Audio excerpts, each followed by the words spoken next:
Kálẹ̀ ní gbogbo ibikíbi tí ẹ ti ní àǹfààní láti máa gbọ́ wa. Mo kí wa káàbọ̀ sí orí ètò ọlọ́sọ̀ọ̀sẹ̀ wa ẹwà ìṣirò níbi tí a ti ń ṣàlàyé mọ́ ìwé ọ̀jọ̀gbọ́n yẹn,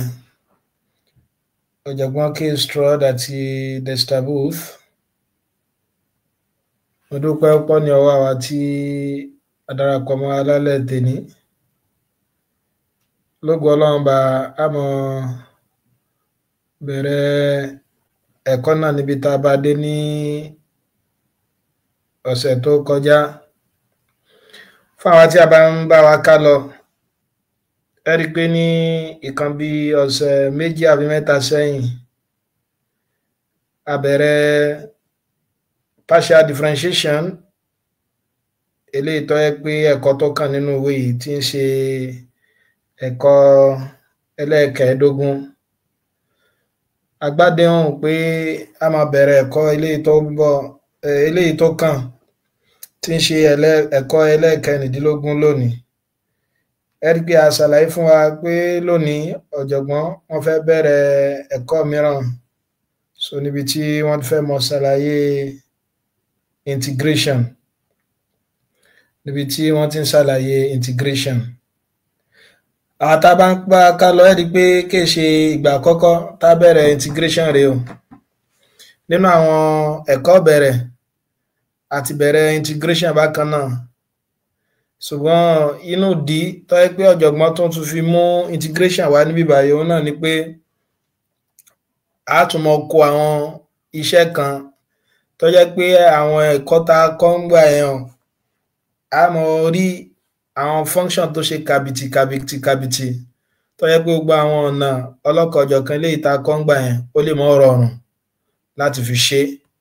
So tó yẹ pé tí ó mọ́ rọrùn láti fi ṣe òun náà ni àwọn ẹ̀kọ́ tí ọ̀jọ̀gbọ́n fẹ́ mú wá yẹn. So ọ̀jọ̀gbọ́n tó fi mú integration wá nú ẹ̀kọ́ yìí. Kódà lẹ́yìn apá eléyìí tó jẹ́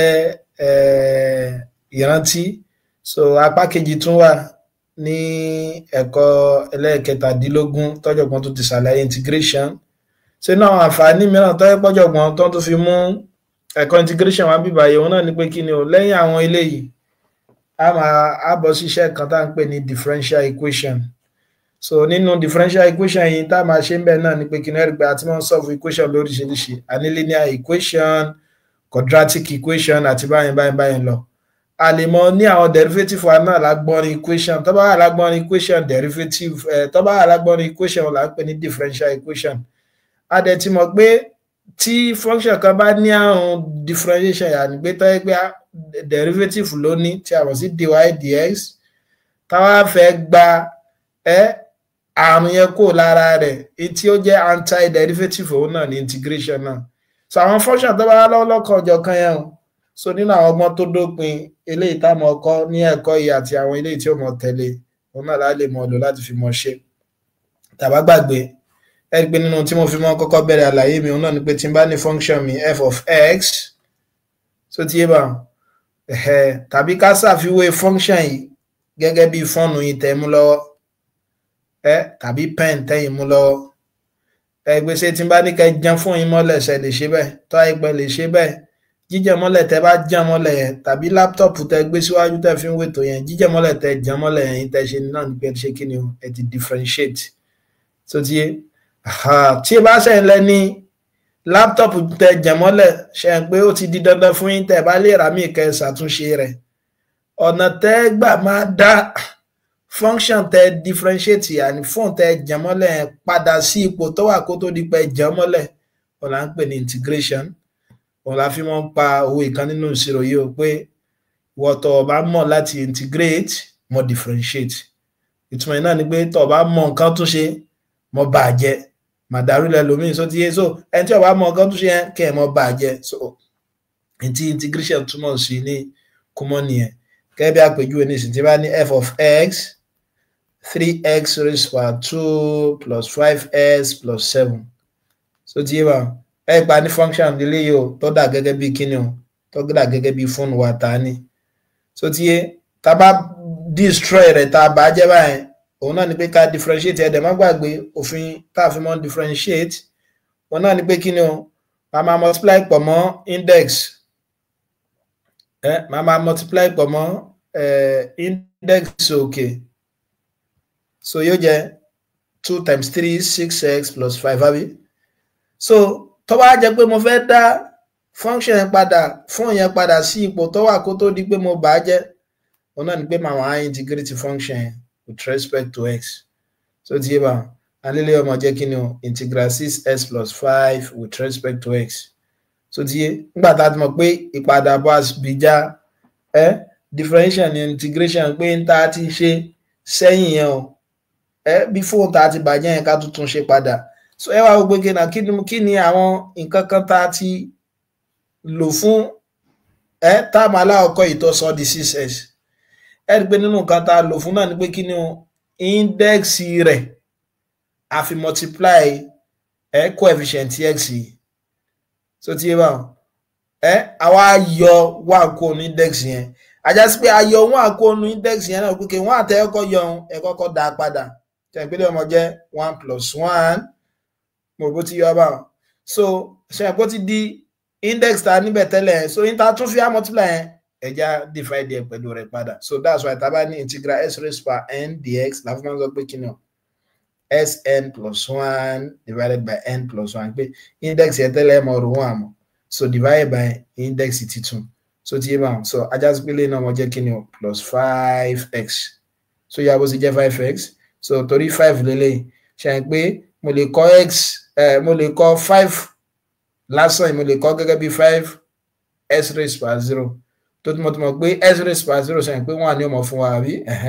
so tí n bá tún lò fún ìta lomi báyìí ṣe é pé lẹ́yìn náà wọ́n jẹ́ 0 plus 1 divided by 0 plus 1 so that's why ni ó fi fún wa ní kíni o 6s raised by 2 divided by 2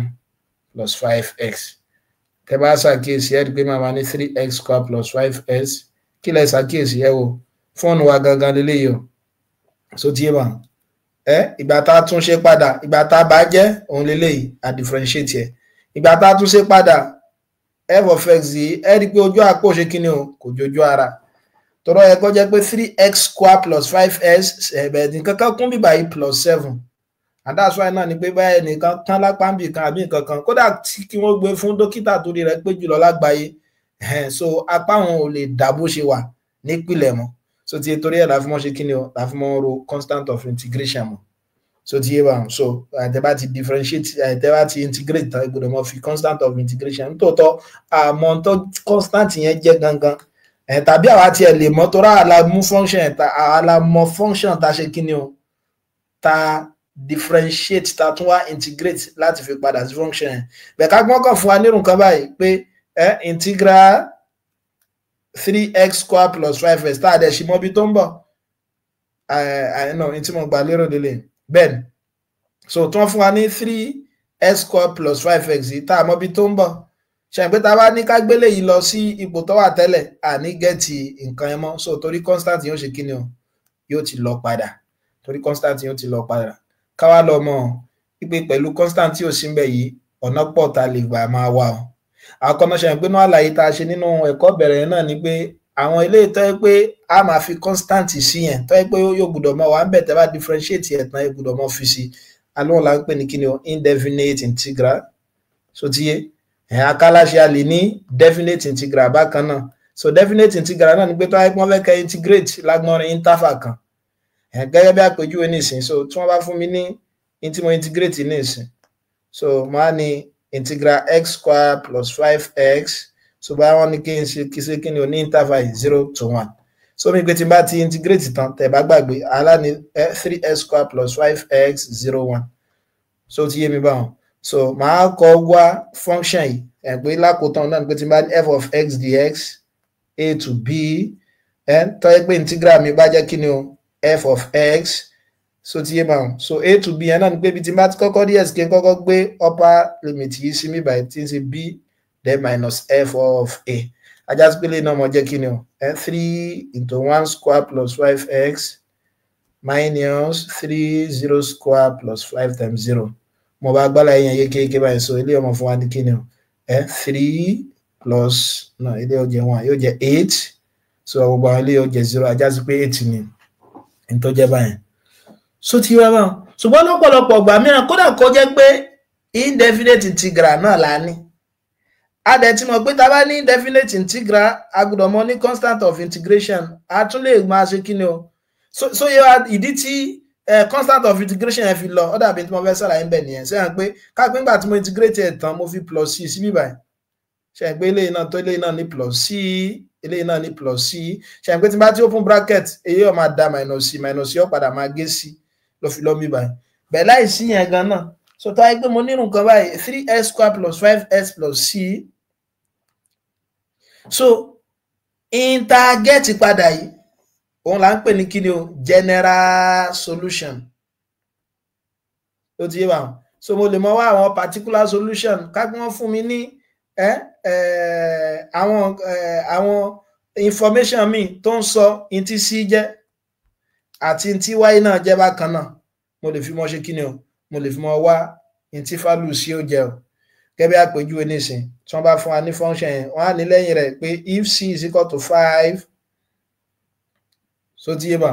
tàbí wọ́n ní no ní tí mo sọ lélẹ̀ tàbí wọ́n ní what will be the value of c at kákan fún wa ní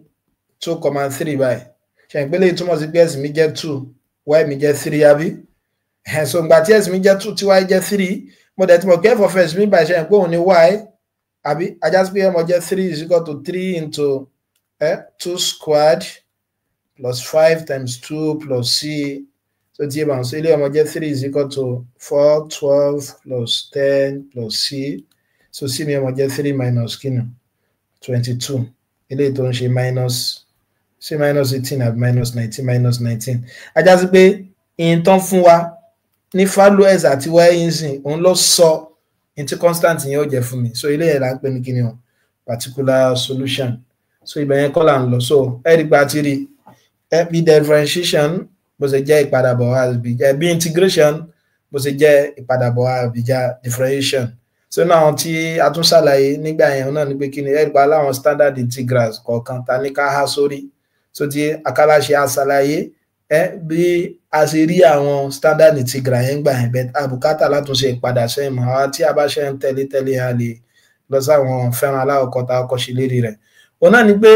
tó bá yẹ pé bá ní function mi báyìí so tí yé bá integral y with respect to x so kápẹ́ wá ní sin mi bí báyìí so ọ̀nà tí ò ní jẹ́ ọmọ dàrú náà ni pé nígbà tí mo ti mọ̀ pé integral ìpadàbọ̀ àbíjà differentiation ni o so integral sin x òun náà ni pé wá wò pé kí ni mo differentiate tó fún mi ní sin x ṣe pé n ta differentiate tó fún wa ní sin s kí nù kí la differentiate tó fún wa ní sin x àbí n tí wọ́n gbìyànjú láti sọ tó bá ipò fẹ́ dàrú máa lójú káti ẹ̀ tó lọ sí sin òun náà ni pé ṣe pé tí n bá ní cos x nísìnyí tí n bá fẹ́ integrate ẹ̀ so ti yé bá mo ti mọ̀ pé ìpadàbọ̀ àbíjà integration òun ni differentiation so ti àwọn reverse process ara wọn ni wọ́n kí ni mo differentiate tó fún mi ní cos ṣe pé sin ní àbí ajá sí pé integral cos yóò mọ̀ jẹ́ sin ìpadàbọ̀ àbíjà rẹ̀ plus c mo bí agbára yẹn yé kéèké báyìí so bẹ̀rẹ̀ jẹ́ ká mú láti rẹ̀ so ta ní s raised power n so ẹ mọ́ gbàgbé pé yóò mọ̀ jẹ́ kí ni o x n plus 1 divided by n plus 1 plus c tẹ́ bá fẹ́ integrate ẹ̀ báyìí so ó ní pé integral s raised power 100 láì dára yín láàmú ó náà ní pé mọ̀ ọ́rọ̀ index aláwọ̀kọ́ mílí 100 plus 1 divided by 100 plus 1 so yóò bí o ṣe jẹ́ báyìí so òun náà ni pé nígbà tí mo ti mọ̀ pé ìpadàbọ̀ àbíjà rẹ̀ ni ṣe pé tó wáyé pé derivative ni d dx of s raised power n ṣe pé yóò mọ̀ jẹ́ kí ni o nx n minus 1 kí la ṣe ń bẹ̀ a kọ́ mú index yìí a fi multiply number yẹn la fi ní nx a wá yọ wọn àkúrò ń bẹ̀ ṣe mọ̀ pé tá a bá fẹ́ mọ yọ àwọn tá a ṣe lórí rẹ̀ àtẹ̀yìn náà láti bẹ̀rẹ̀ padà in tó kẹ́yìn ni pé a yọ wọn àkúrò ń bẹ̀ ẹ fi wọn àyẹn sí so ti yé bá so wọn àyẹn la fi síbí báyìí so ti yé bá so lẹ́yìn rẹ̀ náà ni pé mo tún wá multiply rẹ̀ pọ̀ mọ́ index ọ̀yá màá wá divide ẹ̀ pọ̀ mọ́ index n kò jẹ́ pé mo ti mọ̀ pé inverse sí multiplication and division ni o mo dẹ̀ mọ̀ pé inverse sí addition subtraction ni so ti so ló fi jẹ́ pé yẹn ọmọ jẹ́ kí ni o s n plus 1 divided by n plus 1 so plus c ẹ má gbàgbé constant integration wa àti mọ̀ dí tó ṣe wá ó yá nínú àwọn standard integral mìíràn tá a ti kọ́ ń gba iná ni pé integral ln x ọ̀nà tẹ́lẹ̀ gba rántí náà ni pé kí ni mo differentiate tó fún mi ní ln x kí là ń differentiate tó fún wa ní ln x ẹ̀ pé 1/s ni so ti no ní tí mo fẹ́ sọ nílé kí là ń differentiate tó fún mi ní ln x ṣe pé 1/x ni àbí ajá sí pé integral 1/s yóò mọ̀ fún mi ní kíni padà ln s plus c so ti kódà àti ẹ̀ padà sọ òfin kan nínú àwọn òfin eléyìí tó gbajúgbajà jù tí màá máa ṣàlàyé nísàlẹ̀ òun náà ni pé tó wáyé pé bá ní integral f prime of s divided by f of s ds so ti integral tó wáyé pé ọba wa lágbọ́n ni fraction tó wá jẹ́ pé tẹ́ bá differentiate ti ṣàlẹ̀ ẹ mọ̀ orí derivative rẹ̀ lókè òfin yẹn ni pé kí n mọ̀ dára mi láàmú màá máa ní ln denominator plus c á padà ṣàlàyé rẹ̀ sísàlẹ̀ so ti yé báwọn so òun náà ni pé integral 1/s òun náà fún wa ní ln s ẹ tún wò pò ní e raised by s nǹkan tá a bá gbàgbé kí ni mo differentiate tó fún mi ní e raised by s ẹ̀ pé e raised by s náà ni ọ ajá sí pé integral e raised by s yóò mọ̀ fún mi ní e raised by s padà ẹ má gbàgbé constant plus c bẹ̀tìlá kò tán òun náà ni pé tí n bá ní e raised by 5s nǹkan tí wọ́n bá ní kí n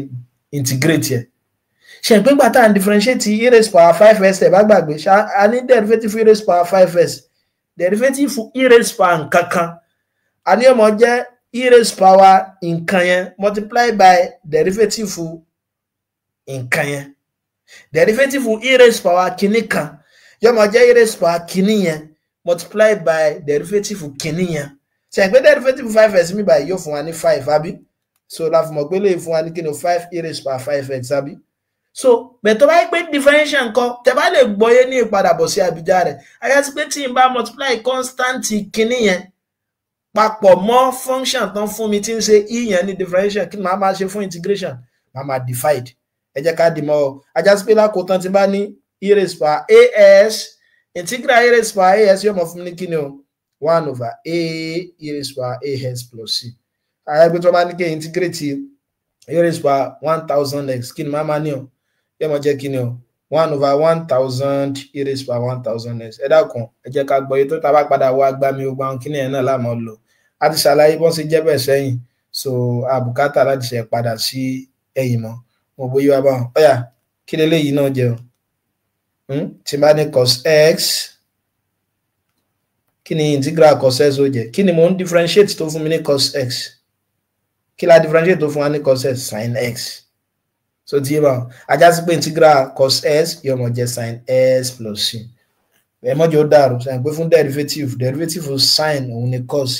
bẹ́ẹ̀ derivative cos òun ni minus sin ṣùgbọ́n integral cos òun ni sin integral sin òun náà ni kíni o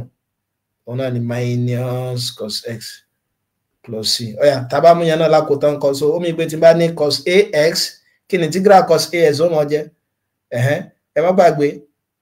ẹgbẹ́ tó wáyé pé derivative ni tí n bá differentiate ẹ̀ tán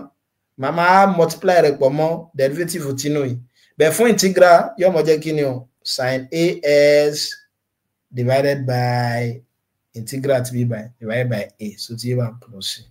ajá sí pé tí n bá ní integral cos 1 million s so integral cos 1 million s yóò mọ̀ jẹ́ 1/1 million sin 1 million x mo bóyé mi báwọn so gẹ́gẹ́ náà tí n bá ní sin as mo ti mọ̀ pé integral sin minus cos lòun yóò mọ̀ jẹ́ kíni o minus cos as divided by a plus c ẹ dákun sáà ń dé dáadáa so ọ̀jọ̀gbọ́n náà tún mú inú standard integral kan tó yẹ ká ti mọ̀ náà ní pé kí ni s square x ẹ mọ́ dára yín láàmú kí là ń differentiate tó fún wa ní s square s ẹ rí pé tan ni àbí ajá sí pé integral s square s òun ní ọmọ fún wa ní kí ni o tan x plus c ẹ rí ìpadàbọ̀ àbíjà rẹ̀ náà ìpadàbọ̀ àbíjà so lákòótán náà ní pé tí n bá ní s square ax òun náà mọ̀ jẹ́ kí ni o 1/a tan as plus c so ajá sí pé sec square integral sec square logaf x yóò mọ̀ jẹ́ 1/logaf tan logaf x tó bá jẹ́ pé constant ní mi so ti yé bá ọ̀yà nínú àwọn tá a tún kọ́ òun náà ní pé tó bá ní sin hyperbolic sin tá a pè ní sin x kí ni mo differentiate tó fún mi ní sin x sẹ́yìn pé coch s ni ajá sí pé integral sin s yóò mọ̀ fún mi ní coch s ìpadàbọ̀ àbíjà rẹ̀ plus c kẹ́bẹ́ náà ni tí n bá ní lákòótán pé sin ax so yóò mọ̀ jẹ́ kí ni 1/a coach AS plus C. So ti yé bá. So gẹ́gẹ́ bẹ́ẹ̀ náà ni tí n bá ní coach S. So integral coach S, kí ni mo differentiate tó fún mi ní coach S sin S. Ajá sí pé coach AS òun náà mo fún mi ní kíni o. 1 over A sin AS. Wọ́n pọ̀ báyẹn tàtúnkọ́. Nínú tàtúnkọ́ òun náà ni pé kíni o. Inverse trigonometry. So ti yé. So bẹ́ẹ̀ ní sin tí n bá ní 1 over square root of 1 minus x square. Tẹ́ bá gbàgbé kí la ń differentiate gbà yẹn tó ń fún wa ní 1 divided by square root of 1 minus x square. Arc sin x. Ajá sí pé integral dàdàngọ́mì kí ni wọ́n fún mi o. Arc sin s plus c. Ẹ má gbàgbé constant. Ẹ dákun gbogbo àwọn kí ni ìlànà lò. Ẹbẹ̀ náà ni kí ni mo differentiate tó fún mi ní minus 1 divided by square root of 1 minus x squared. Tẹ́ bá gbàgbé rí pé arc cos s náà ni. Arc cos s plus c. Àtàbá ti tẹ̀lé wá ń gbà yẹn ẹ rí pé gbogbo àwọn kíní kò ní jẹ́ titun fún wa àbùkátà láti ṣe mọ́ sọ bó ṣe jẹ́ bẹ́ẹ̀ mọ́ ẹ lọ sáwọn fídíò wa yìí. So ti wà so 1 divided by 1 minus s square kí ni wọ́n differentiate tó fún mi ní 1 over 1 minus s square ẹ rí pé arctan ni ajá sí pé integral function yóò mọ̀ fún mi ní kíní o arctan s plus c. So ti wà so òun náà ni ẹ̀yà pẹ̀lú àlàyé tí mo ti ṣe sẹ́yìn táwọn lè sọ integral raised by 10x ó jẹ́ fún mi o integral raised by 10x dx ẹgbẹ́ ọmọ jẹ́ kí ni o 1 over 10 raised by 10s plus c. So ti kẹ́bẹ́ náà ti máa ní integral square root of x dx ẹ wọ́n dára mi láàmú jáde. So ilé ọmọ jẹ́ kí ni o mo lè tún kọ gẹ́gẹ́ bí x raised by half dx àbí so yóò máa fún mi ní kí ni o half s raised by no yóò jẹ́ half pé àmọ̀rò 1 mọ́ x yẹn àbí 3 divided by 2 divided by 3 divided by 2 plus c. So tí yé bá wọn torí mo ro 1 mọ́ half ló fún mi ní 3 over 2. Mo bí a gbọ́ àlàyé yẹn yékéyéké so ilé ọ̀padà máa di kí ni 2 over 3 s raised by 3 over 2 plus c. Ìyẹn náà wà nìyẹn. Káwá lọ mọ̀ nígbà míì a lè máa rí function of function nù.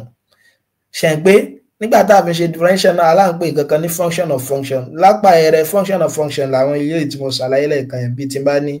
3x squared plus 7 raised by 5. ẹ pé tẹ́ bá ṣàkíyèsí function kan ní tinú yìí náà òun náà tún wá ṣe kí ni o ó tún ru function mìíràn.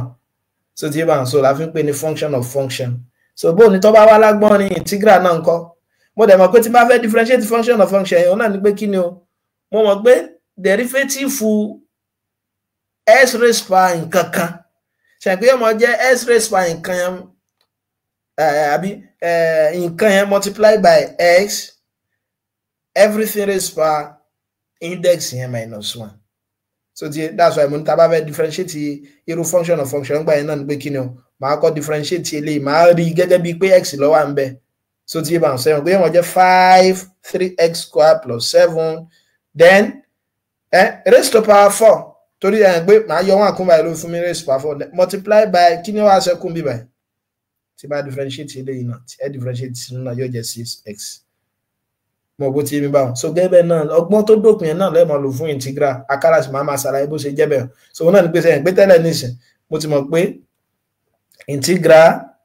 s raised by 6 ṣẹ̀yìn pé yóò mọ̀ jẹ́ s raised by 7 divided by 7 plus c àbí.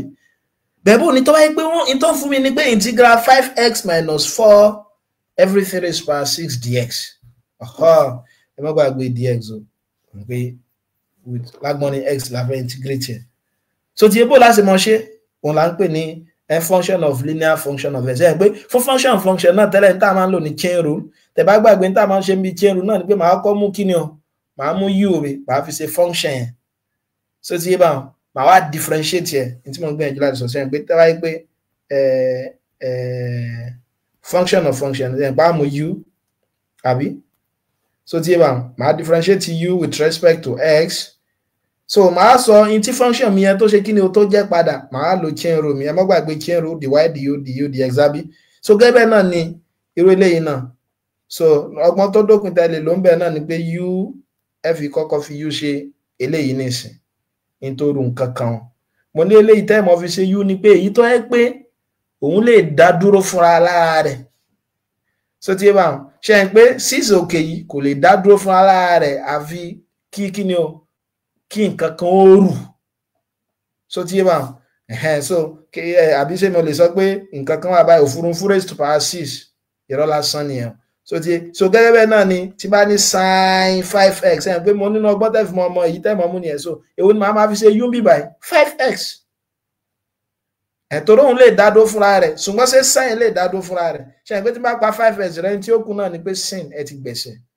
so tí yé bá so gẹ́gẹ́ bẹ́ẹ̀ náà ni kí ni o so tí wọ́n tẹ́nìkan bá kàn ní lane kí ló túmọ̀ sí lane ẹgbẹ́ kò ṣe kí ni o àníkó túmọ̀ sí nǹkan kan ẹ̀dùbà àníkó túmọ̀ sí nǹkan kan so tí yé bá so that's why ní eléyìí náà interview ṣe u bí báyìí náà yóò jẹ́ kí ni o 5x minus 4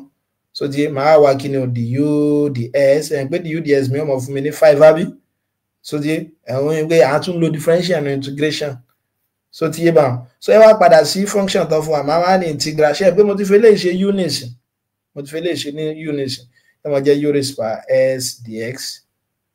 so tí yé bá so wọ́n láti bíbá ìtumọ̀ tí mo fẹ́ ṣe bíbá yìí náà pé ọ̀nà ọgbọ́n yìí náà la tún pè ní u substitution ẹ lè mọ̀ ka àwọn ìwé mìíràn lọ nínú àwọn ìwé mìíràn u substitution òun náà ni wọ́n máa ṣe kí ni o òun náà ni wọ́n máa ń pè so nínú àwọn ìwé mìíràn u substitution náà ni wọ́n máa ń pè so ẹ̀ náà ni pé ṣe ń pé u raised power 6 ní ìsìn mo fẹ́ wá gbogbo nǹkan tó yẹ pé tí ọmọ sẹ́kù mi báyìí náà u ni gbogbo wọn mọ̀ jẹ́ ṣe ń pé tí n bá fi du mi náà ti ṣe subject of the formula ń bí báyìí ọmọ jẹ́ kí ni o 5 over dx àbí so yóò mọ̀ jẹ́ 5 over dx so tó bá fún mi ní 5 over dx ṣe ń pé mo lè dóhùn náà padà ní tí mo sọ lílé náà dx ni ẹjẹ́ fi ṣe subject of the formula ṣe ń pé dx yóò máa fún mi ní kí ni o 5 divided by du tí n bá fi ds is subject of the formula ṣe ń pé tí wọ́n kọ́kọ́ cross multiply yóò máa jẹ́ du is equal to 5 ds tí wọ́n fi ds is subject of the formula yóò máa jẹ́ 5 over du so ilé wọn máa jẹ́ integral u raised power 6 times kí ni dx mi 5 over du òfin ìṣirò kan tẹ̀ sọ ẹ̀pá ní integration náà satisfy linearity property so linearity property náà ni pé kí ni o scalar multiplication àti factor addition wọn náà ni pé tó wáyé pé n bá ní integral ks ds tó wá jẹ́ pé k mi jẹ́ constant mo lè mọ gbé k yẹn jáde yóò jẹ́ ks dx so díẹ̀ so ayás gbé níyẹn náà tẹ́ bá ṣe jáde ṣe ilé ọmọ jẹ́ 5 àbí integral u raised power 6 ṣe àti ṣàṣìṣe hàn tá a ti ṣe àṣẹ mi báyìí kí ni dx wá jẹ́ du over 5 máa nífa mo ti ṣe mistake o ṣe ń pé tá a bá cross multiply mi báyìí ilé ọmọ jẹ́ du is equal to 5 dx àbí then ds mi ọmọ jẹ́ du over 5 not 5 over du so du over 5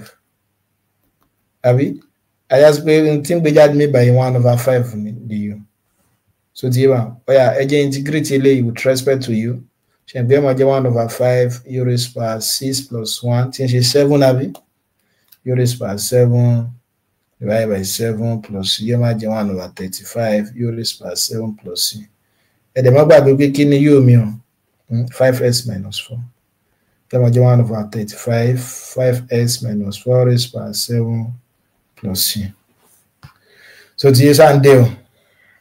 sáǹdé so in tí wọ́n ṣe ń bẹ̀rẹ̀ náà ni pé kí ni o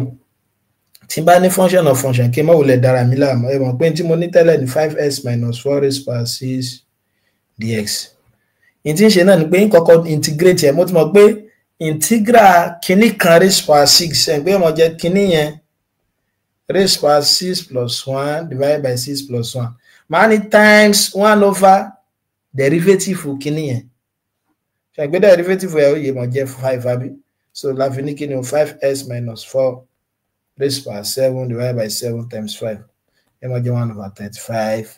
5s minus 4 raised power 7 ṣé agbára yẹn yé kéèké báyìí so ajásí pé tó wáyé pé bá fẹ́ lo ọgbọ́n tó dópin yẹn fílẹ̀ yìí náà sẹ́yìn pé cos 2s plus 5 bá a ṣe ń ṣe níbi function of function náà lẹ́ti ṣe ẹ̀mọ́ dára yín láàmú òun náà ni pé máa kọ́ ní kíni o integral cos function kan ṣe pé integral cos minus integral cos sin ni o derivative cos ni minus integral cos sin so derivative integral cos function kan yóò mọ jẹ́ kí ni o sin function yẹn then multiply by 1 over derivative function 1 over 2 so ajá sí pé lẹ́wọ̀n jẹ́ 1 over 2 ẹ̀wọ̀n gbàgbé constant yẹn ká fi ibi náà plus c so ti torójú àpò lè jojú ara 1 over 2 sin 2s plus 5 plus c ẹ dákun ṣe à ń gbọ́ àlàyé yẹn yékéyéké àbí ṣe pé kò lè ṣé mo rẹ́ni tó lè sórí sọ ilé náà sec square 4s ds integral sec square 4s ds ẹ mọ́ dára yín láàmú ẹ kàn sọ pé integral sec square function kan ṣe pé integral sec square function kan yóò mọ̀ fún wa ní tan function yẹn tá a mọ̀ sí tan x ẹ wà ní divided by so ti yé wa tàbí kẹ́ni divided by àbí 1 times 1 over with times 1 over àti kẹsọ pé nǹkan yẹn divided by nǹkan kan náà ni so ti so derivative function yẹn so omi pé ẹ pé ìtọ́ jẹ́ pé nǹkan yẹn ẹ wò sec square 4s ẹ kọ́ ní integral sec square function kan tan ni function yẹn then divided by ẹ wá differentiate function yẹn kí ni derivative 4x báyìí 4 yóò jẹ́ 4 plus c ẹ dákun ṣe àǹgbálá yẹn yékéyéké báyìí so bá ṣe mọ gbìyànjú láti mọ ṣe ni ṣé mo alẹ́ rẹ tí ó sọ eléyìí e raised power 5s plus 4 ds integral rẹ ẹ má gbàgbé kò lé ara wọn náà ni pé integral e raised power nǹkan kan pẹ̀lú standard derivative pé integral e raised power nǹkan kan yẹn mọ jẹ́ e raised power nǹkan yẹn so ti yé bá then divided by derivative nǹkan yẹn kí ni nǹkan yẹn 5s plus 4 kí ni derivative 5s plus 4 5 ẹ wá fi plus c sí ẹ dákun Sunday ó yẹ tún wọlé yìí náà tí bá ní integral sin 2x minus 5 ds ó yà bó láti ṣe eléyìí náà ní Yorùbá integral sin function kan ṣe pé integral sin function yẹn minus cos function yẹn 2x minus 5 then divided by derivative function yẹn 2 ṣe pé kò ní rárá bùkátà láti ṣe mọ́ lo use substitution method o bẹ̀tọ́ bá fẹ́ kẹ́ wá so irú eléyìí nísìn pé bó ló ṣe jẹ́ bẹ́ẹ̀ tẹ́ bá fẹ́ wá ẹ wá lè lo use substitution method yìí bí mo ṣe lò lẹ́ẹ̀kan mo lẹ́mọ̀ fi kan ṣe u èwo lẹ́mọ̀ fi ṣe u èyí tó gbó lè dádó fún ara rẹ̀ 2s minus 5 ló lè dádó fún ara rẹ̀ sin yìí kò lè dádó tó tẹ́ bá pa eléyìí rẹ̀ ish kí ló kún sin ẹsẹ̀ níyàn ẹ ti gbẹ̀sẹ̀ báwọn so tí mà màmá wa kí ni o the u the x kí ni derivative fún u with respect to ẹsẹ̀ yẹn pé 2 ni ó fún wa àbí mo wá ní u substitution method ìtumọ̀ ẹ̀ náà ni pé lẹ́yìn tí n bá ti substitute the u tán n gbọ́dọ̀ rí u ń bẹ̀ mọ́ rárá ajá sí pé mo gbọ́dọ̀ wọ́nà láti jẹ́ pé kí ni o máa replace ds yìí náà pẹ̀lú u so láti bí báyìí mo á lè fi ds mi ṣe subject of the formula ṣe é pé ds mi yóò mọ̀ jẹ́ kí ni o the u over 2 so tí bá yóò máa jẹ́ integral sin kí láti fi 2s minus 5 ṣe u àbí multiply by kí ni dx mi jẹ́ ní ìsìn the u divided by 2 ẹ̀dẹ̀ má gbàgbé linearity from tiwa mo ní tàbí ẹgbẹ́ bá integrate with respect to a particular variable àwọn constant yẹn ẹgbà ọ̀dà sí ìtajà rí kó kálukú sinmi ajá sí pélé ọmọ jẹ́ 1 over 2 integral sin u the u mo dẹ̀ ti mọ̀ pé integral sin u minus cos u ni àbí ẹ máa jẹ́ minus half cos u plus c ẹ má gbàgbé ẹ gbọ́dọ̀ fi constant integration yìí sí kí dẹ̀ ni u mi o 2s minus 5 2s minus 5 plus c ẹ dákun sí agbálá yẹn yékéyéké wà so tó bá ti ráyè wá ẹ rí i pé nínú àwọn ọgbọ́n tá a ti devise ní ìsìn tá a fi lè mọ̀ ṣe náà ni pé àwọn standard derivative tó wáyé pọ́ bá wá ní kíni o ní linear tàbí tẹ́ bá ní kíni o polynomial form ẹ lè mọ lo ìpadàbọ̀ àbíjá differential láti fi mọ get ẹ kódà tó ti ṣe ti function of function ṣẹlẹ̀ mọ̀ pé náà àwọn function tá a differentiate because nísìn a ti mọ̀ pé ìpadàbọ̀ àbíjá differentiation ní integration ajá sí pé tí n bá differentiate ó mi pé nínú àwọn integral tí màá máa ní òun náà ní integral bóyá lágbọ́nrin quotient náà tàbí lágbọ́nrin function of function tàbí lágbọ́nrin product ẹ rí pé nínú àwọn òfin tó yẹ pé àfihàn differentiate nígbà yẹn náà ni pé kí ni o mo lè ní product rule mo lè ní quotient rule mo dẹ̀ lè ní kí ni o composite function tí màá máa lo chain rule fún mo bóyé wa báwọn so ọ̀jọ̀gbọ́n á fẹ́ mú kankan wá ń bí báyìí ọ̀dà bò ní tọ́ pé bá ní integral mi náà lágbọ́n ní fraction so tí báwọn so tàbí lágbọ́n ní product ńkọ́ òun ni wọ́n fẹ́ ṣàlàyé ní frame ẹlẹ́ẹ̀kọ̀kànlá yẹn so wọ́n ní integrals of the form f prime of s divided by f of s dx and f of s f prime of s dx so tẹ́ bá fẹ́ tú eléyìí Yorùbá kò lè rárá òun náà ni pé integral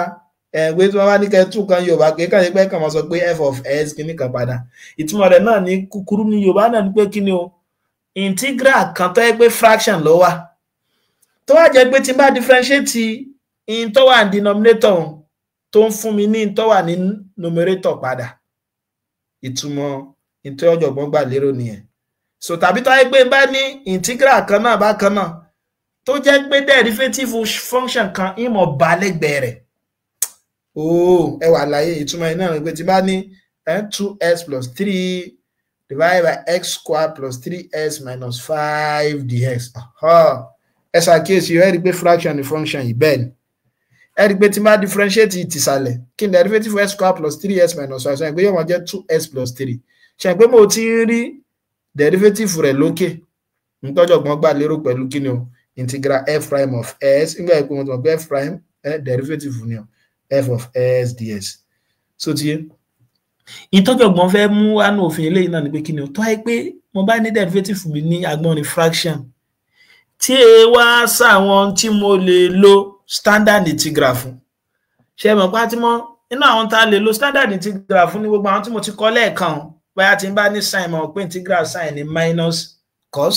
mọ̀ pé integral cos òun náà ní sin kódà mo ní lákòótán tá a bá ní e raised power 5s gẹ́gẹ́ bí àpèjúwe àbùkátà láti dára láàmú a ní ọmọ jẹ́ e raised power 5s divided by 5 ṣe pé àwọn standard integral nìyẹn tá a ti mọ̀ kódà àti mọ̀ lágbárí tẹ́ pé tí wọ́n bá ju apẹ́pẹ́ á mọ̀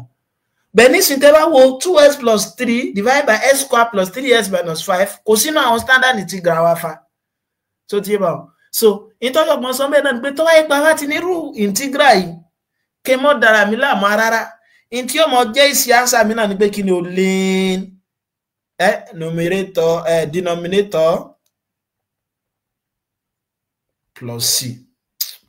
sóyè wa òun náà ni pé tó wáyé pé bá ní integral f prime of s divided by f of s ds tó jẹ́ pé function tí mò ń differentiate ní denominator èsì rẹ̀ ó wà numerator ẹ mọ́ dára yín láàmú answer integral yẹn yóò mọ̀ jẹ́ kí ni o lé ní function tó wà ní denominator yẹn plus c ń ṣàlàyé bó ṣe jẹ́ bẹ́ẹ̀ ọ̀la ajá sí pé tí n bá ní irú eléyìí ńkọ́ gẹ́gẹ́ bí àpèjúwe tí n bá ní irú eléyìí ńkọ́ kí ni ó tún mọ́ náà lọ. ok ọ̀yà so bó wà ní tí n bá ní irú nǹkan báyìí ńkọ́ integral s raised power 5 plus 4s plus 3 5s raised power 4 plus 4 dx ẹ ṣàkíyèsí o ẹ rí pé tí bá differentiate ti sàlẹ̀ òkè ní ọmọ ṣe kí ni yóò mọ fún mi yóò mọ jẹ́ kí ni o ln s raised power 5 plus 4s plus 3 plus c ọ̀dà tí bá ní integral cos s divided by sin s ńkọ́ dx cos s divided by sin x dx kí mọ́ dára mi láàmú ṣe pé mo ní tó bá ti jẹ́ pé fraction ló wà ẹ wá wo sàlẹ̀ rẹ̀ ṣe pé kí ni derivative sin cos derivative yẹn ti wà lókè ìbùkátà láti dára mi láàmú kí ni ọmọ jẹ́ ò ln ti sàlẹ̀ yẹn plus c bó ló ṣe wá jẹ́ bẹ́ẹ̀ ẹ wo u substitution náà wọ́n fi wà o ẹ jẹ́ àkọ́kọ́ ṣe ta láàkọ́ yẹn pé tí n bá ní integral 2s minus 1 kí ló ṣe fún èyí tó ń kú báyìí so tí n bá ní integral 2s minus 1 2s plus 3 divided by x squared plus 3s minus 5 ds kò lè o kò lè rárá o ọ̀yà tá bá fẹ́ lo u substitution method náà so ṣe ń gbé nínú tí mo ní kẹ́ mọ́ wo tẹ́fì mọ́ mú u tẹ́lẹ̀ náà ni pé kí ni o èwo ló gbára lẹ́lẹ́kejì so tí bá èyí tó ń gbára léyàn lẹ́mọ̀ fi ṣe u ṣe ń gbé tẹ́ bá ṣàkíyèsí eléyìí nísìnyí s squared plus 3s minus 5 in tó súnmọ́ tó jẹ́ pọ́ gbá lẹ́lẹ́kejì lélẹ́yìí torí eléyìí ló súnmọ́ pé màá máa differentiate tí ó mọ̀ fi fún mi ní tòkè so tí bá tá yẹ pé irú àwọn nǹkan báyìí lẹ rí tàbí tó bá yẹ pé jẹ́ pé fraction so ọgbọ́n tó dókun tẹ́ fi lè mọ̀ wò náà ni pé ẹ lè kọ́kọ́ mọ̀ wò denominator láti fi ṣe tàbí kẹ́ wò pé èwo ni ó ní highest power láti fi ṣe ìgbà mi ò lè mọ̀ jẹ́ bẹ́ẹ̀ o ẹ̀yin tẹ́ tún lè mọ̀ rò pé ṣé tí bá differentiate nǹkan yóò mọ̀ fún mi lẹ́ẹ̀kejì èyí tí bá differentiate tó fún mi lẹ́ẹ̀kejì yẹn òun ni ó mọ̀ jẹ́ u mi ẹ já sí pé u mi ó jẹ́ s square plus 3s minus 5 níbí báyìí ṣe pé du dx mi yóò mọ̀ fún mi ní kíni 2s plus 3 mo dẹ̀ ṣàlàyé pé òfin u substitution method náà ni pé kíni o gbọ́dọ̀ rí x nínú integrand mi mọ́ integrand ni pé ta fẹ́ integrate yẹn function gbọ́dọ̀ rí bẹ́ẹ̀ mọ́ nínú ọ̀nà tí fi gbọ́dọ̀ rí bẹ́ẹ̀ mọ́ náà ni pé kíni o ṣe àgbélé yìí nìsín mo lè tún kọ nísín yóò jẹ́ 2s plus 3 divided by adẹ̀ ti fi dàdàngọ́mì kí láti fi òun ṣe a ti fi ṣe u fa ajásígbélé ọmọ jẹ́ divided by u times nínú ọ̀nà tí mo lẹ́mọ̀ ṣe náà ni pé kíni o àyíngbà yìí pa àgbọ́dọ̀ rí ẹ̀sìn mọ́ ẹ̀wọ́ náà láti fi ṣe kíni o jàrò eléyìí náà pẹ̀lú u so eléyìí náà nísìn mo lè fi ds mi ṣe subject of the formula bí báyìí ọmọ jẹ́ du divided by 2s plus 3 ajásígbélé ọmọ jẹ́ du divided by 2s plus 3 kí lẹ ṣàkíyèsí ilé ìgbéra wọn kí ni ọmọ ọkùn integral 1 over u du kí lẹ ní integral 1 over x ṣe pé integral 1 over x ní ln x ajásígbé integral 1 over u náà mọ jẹ́ kí ni ln u plus c so ti yé bá kódà tẹ tó bá yẹ pé rántí standard integral yẹn tẹ bá tún fẹ́ lòfin ìyẹn pé tó bá yẹ pé n bá ní integral mi lágbọ́n ní fraction so ti yé tí n bá differentiate tìsàlẹ̀ tó fún mi wọ́n ṣe pé derivative u mi báyìí náà wà ní so ajá sí pé màmá ní ln tìsàlẹ̀ plus ṣe pé ó tún jọ báwọn náà so ti yé báwọn so mo dẹ̀ mọ̀ pé u mi kí la fi u wá ṣe o so ti yé x squared plus 3s minus 5 plus c ẹ wo ẹgbẹ́ ẹ wo ń tá a dààmú sí yẹn ṣe pé òun la kàn ṣe kí ni o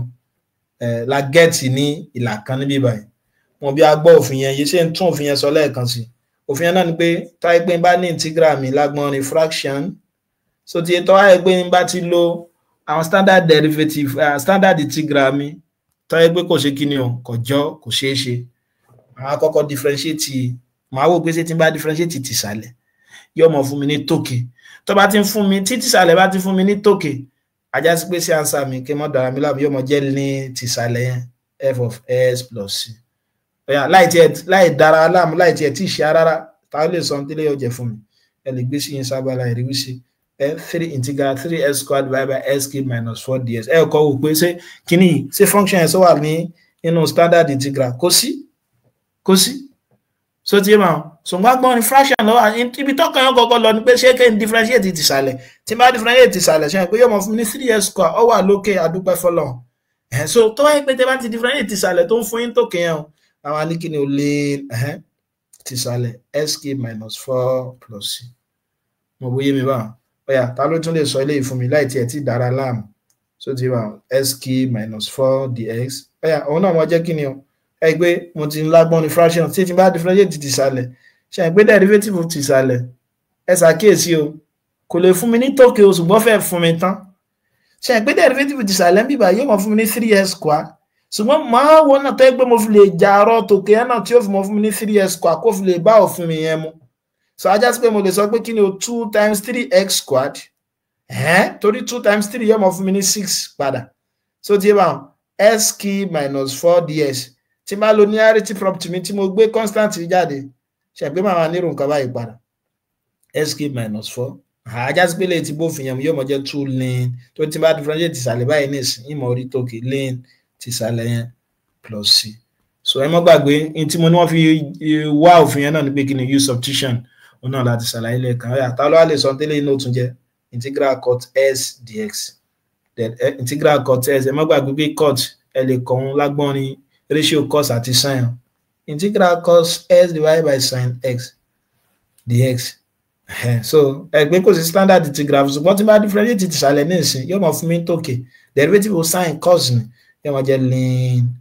sin s plus c ọ̀yà bóò ni ṣẹ́ẹ̀lì sọ ilé náà integral tan s dx ṣe ìpa àlèkùn náà lágbọ́n ratio sin àti cos torí tan mi sin s over cos x ni ọ̀yà tí bá differentiate tìsàlẹ̀ torí derivative of cos minus sin ni mo ní tó bá ti jẹ́ pé kò fún yín tán ìṣùgbọ́n súnmọ́ ẹ wàá ṣe kí ni ẹ dọ́gbọ́n jàrọ̀ rẹ̀ torí mo mọ̀ pé minus sin ló yẹ kó wà ń bẹ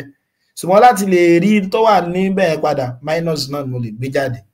-1 tẹ́lẹ̀ pé tí n bá padà ní -1 times -1 yóò padà fún mi ní sign padà ṣùgbọ́n ọgbọ́n tó dópin ta lò yẹn náà ni pé láti ṣe kíni o láti fi bá òfin ta fẹ́ lò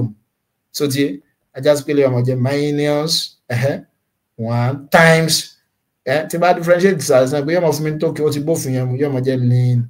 cos s plus c eléyìí fi jẹ minus ln cos s plus c ẹ dákun ṣe agbára yìí ẹyẹ kéèké ọ̀jọ̀gbọ́n tún mélé yìí wá so mo fẹ́ kó yí wa kí n tó bọ́ síbi ẹlẹ́ẹ̀kejì ni ọ̀yà ẹ rí i pé kò sínú standard integral bẹ́ẹ̀ ni ṣùgbọ́n fraction lọ bá níbo lọkàn yóò kọ́kọ́ mọ́ lọ denominator ẹ wò pé ṣe tẹ́ bá differentiate denominator sí ó máa fún mi numerator bẹ́ẹ̀ ni torí derivative of tan x squares ni ajá sí pé sí ọmọ jẹ́ ln denominator tí ń ṣe tan x plus kínú plus c ọ̀yà ìjẹ́ tẹ́lẹ̀ bá yíwa tàbá tí a gbọ́ yìí o ẹ wá rí òfin kejì tọ́jọ̀gbọ́n kọ ẹ pé òfin aláwọ̀kọ́ lélé ilé ẹ̀kan sí ìgbà ní integral ilé ó ní ọmọ fún mi ní kí ni o ln f of s plus c òfin kejì náà ni pé kí ni o ti bá ní integral f of s f prime of s pé derivative tó yẹ pé tó jẹ́ derivative function mọ́tímọ́tí ni wọ́n yà ní pé ẹ mọ̀ orí lẹ́gbẹ̀ẹ́ rẹ̀ so tó yẹ pé ẹ̀ ń rí lẹ́gbẹ̀ẹ́ rẹ̀ ẹ mọ́ dára yín láàmú so tí yẹn bá wọn so èsì yẹn mọ̀ jẹ́ kí ni o intend differentiate yẹn everything raised by 2 plus c so tí yẹn bá divide by 2 plus c wọn náà ní ìtumọ̀ yẹn náà ni pé tí n bá ní integral tan x sec square x dx ṣe àgbé mo ti mọ̀ pé derivative tan x tẹ́lẹ̀ sec square x ní àbí ẹ rí i pé n tó jẹ́ derivative rẹ̀ ẹgbẹ́ rẹ̀ mo rí so ajá sí pánsá mi mọ̀ jẹ́ kí ni o nǹkan yẹn everything square divided by 2 plus c mo bóyá agbára yẹn yé kéèké báyìí so gẹ́gẹ́ bẹ́ẹ̀ náà ti bá ní integral sin s cos s ds àmọ́ standard integral sin s cos s àbí ṣùgbọ́n òfin sọ fún wa pé tó yẹ pé tó jẹ́ derivative yẹn bá wà lẹ́gbẹ̀ẹ́ rẹ̀ derivative sin s sin cos x nífa ajá sí pánsá yẹn mọ̀ jẹ́ kí ni o sin s everything square divided by 2 plus c tí ń ṣe sin square s divided by 2 plus c ẹ dákun sí agbára yẹn yé ké so u substitution náà wọ́n fi gbé yẹn jáde o ẹ jẹ́ ká gbìyànjú rẹ̀ so integral tan x sec square s dx ṣe n pé tẹ́ bá lo u substitution fún yín náà mo ní ẹ máa wò ó pé èwo ní ọgbára lẹ́ẹ̀kejì ẹ rí i pé tan ni so tí ẹ bá tan ni sec square agbára lé torí tan mo differentiate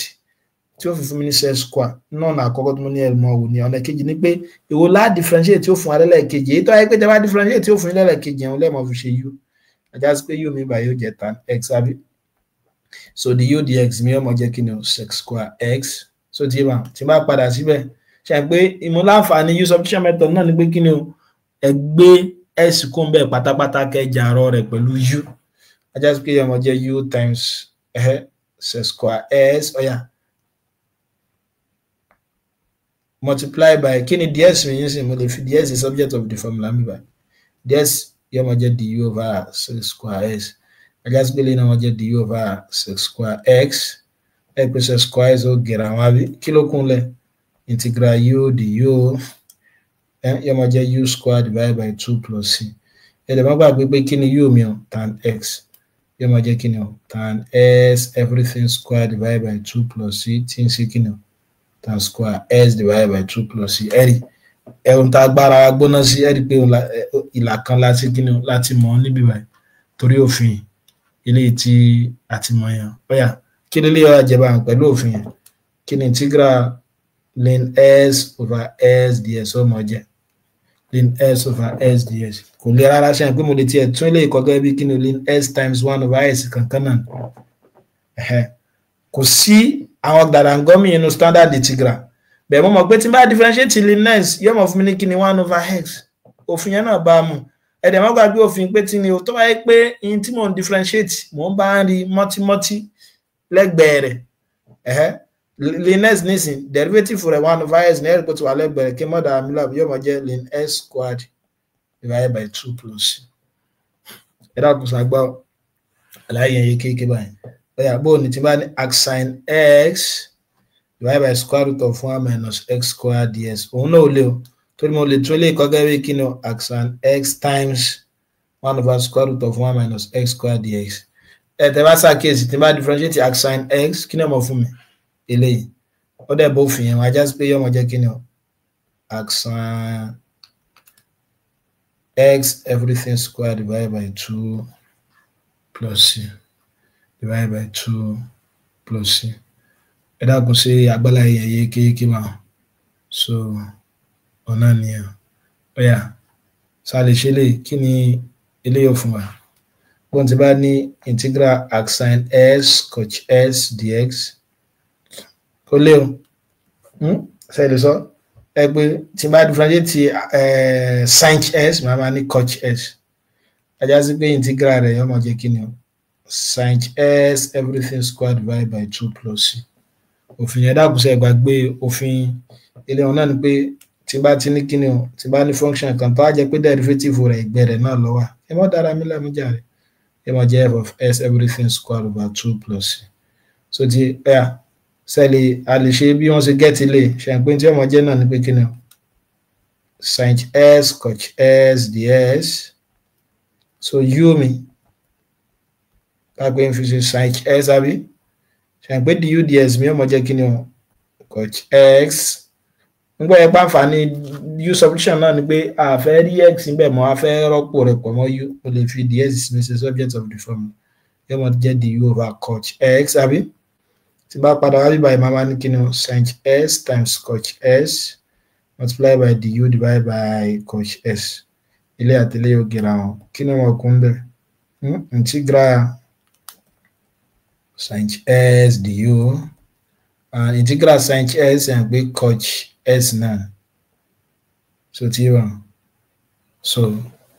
ṣé mi ṣe sáàsà ṣe ọ náà àti ṣàṣìṣe hàn torí lẹ́yìn sí àti fi ṣe u àbí yóò jẹ́ u du so torí x lélẹ̀ du lọ́dẹ̀ ṣe wá ń bí wa u du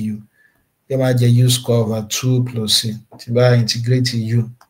mo dẹ̀ mọ̀ pé u mi jẹ́ sin ló fi jẹ́ sin square plus c ẹgbẹ́ ta la get mi báyìí náà la ṣe kí ni òun náà la get so òun náà la get torí àkókò a máa dúró bíbá yìí lálẹ́ tèmi a máa bẹ̀rẹ̀ integration by parts lọ́sẹ̀ tó ń bọ̀ lágbó ọlọ́mọba kí la kọ́ lè ní ọ̀nà ni pé a ṣàlàyé integration lọ a rí gẹ́gẹ́ bí reverse process of differentiation a dẹ̀ ní ká máa gbàgbọ́ yé rẹ̀ gẹ́gẹ́ bí pé tá a bá ba nǹkan jẹ́ a differentiate nìyẹn so ìmọ̀ tún tá a bá jẹ́ yẹn ṣe a integrate ni so náà ni pé tó wáyé pé mo bá ní function kan tó jẹ́ f of x tó ti ìmọ̀ differentiate function yẹn alone ló já sí kí ni o differentiation so ti so ìmọ̀ integrate function yẹn padà láti fi lè mọ rí function tó wà nípìlẹ̀ o là ń pè ní kí ni o process yẹn là ń pè ní integration a dẹ̀ sọ fún wa pé tá a bá ti integrate tán a gbọ́dọ̀ máa fi constant of integration sí torí ojú àpò lè ṣe kí ni o kò lè jojú ara a ní wọn létí àwọn standard integral ọlọ́kanòjọ̀kan tá a ní so ti yé wa a dẹ̀ mú òfin gbòógì méjì kan yọ òfin alákọ̀ọ́kọ́ náà ni pé tí bá ní integral f prime of s divided by f of s ds náà ni pé kí n mọ̀ dára mi láàmú ìtumọ̀ náà ni pé integral tó yẹ pé tí n bá wo fínífíní tó yẹ pé agbọ́n ní fraction ló wà ṣùgbọ́n àwọn standard integral tí mo ti mọ̀ tẹ́lẹ̀ kò lè bá ṣiṣẹ́ wọn náà ni pé máa wo pé kí ni o sí tí n bá differentiate ìsàlẹ̀ sí ọmọ fún mi ní tòkè tó yẹ pé tí n bá differentiate ìsàlẹ̀ tó fún mi ní tòkè máa ní f of s everything squared divided by 2 yóò mọ̀ jẹ́ linear function plus c so yóò mọ̀ jẹ́ linear function plus c so ẹlẹ́ẹ̀kejì òun náà ni pé kí ni o tí n bá ní kí ni tí mo náà lọ so òun náà ni pé tí n bá ní integral kan tó jẹ́ pé tí ó mọ̀ jẹ́ derivative rẹ̀ ẹgbẹ́ rẹ̀ ló wà so integral tó jẹ́ pé tí ó mọ̀ jẹ́ derivative rẹ̀ ẹgbẹ́ rẹ̀ ló wà so òun náà ni pé kí n mọ̀ dára mi láàmú yóò mọ̀ fún mi ní kí ni o function yẹn raised to power 2 plus c so ibẹ̀ náà la ṣe pé kí ni o ibẹ̀ náà ni a dúró sí so ibẹ̀ náà ni a dúró sí lágbára Ọlọ́run bá a máa dúró níbi wáyé á dẹ̀ mọ̀ tẹ̀síwájú lọ́la lérí lọ́sẹ̀ tó ń bọ̀ lórí integration by parts àti integration by partial fraction táyé bá gbà á máa ṣe àwọn integration of trigonometric functions náà ó dàbí lẹ́yìn àwọn ẹ̀kọ́ yẹn so àwọn àwọ̀ agbami differential equation ìmọ̀ bóyá ní ìbéèrè kan àbó mìíràn so ìgbà tí ó bá sí ìbéèrè a máa dúró níbí báyìí á dẹ̀ mọ̀ tẹ̀síwájú lọ́sẹ̀ tó ń bọ̀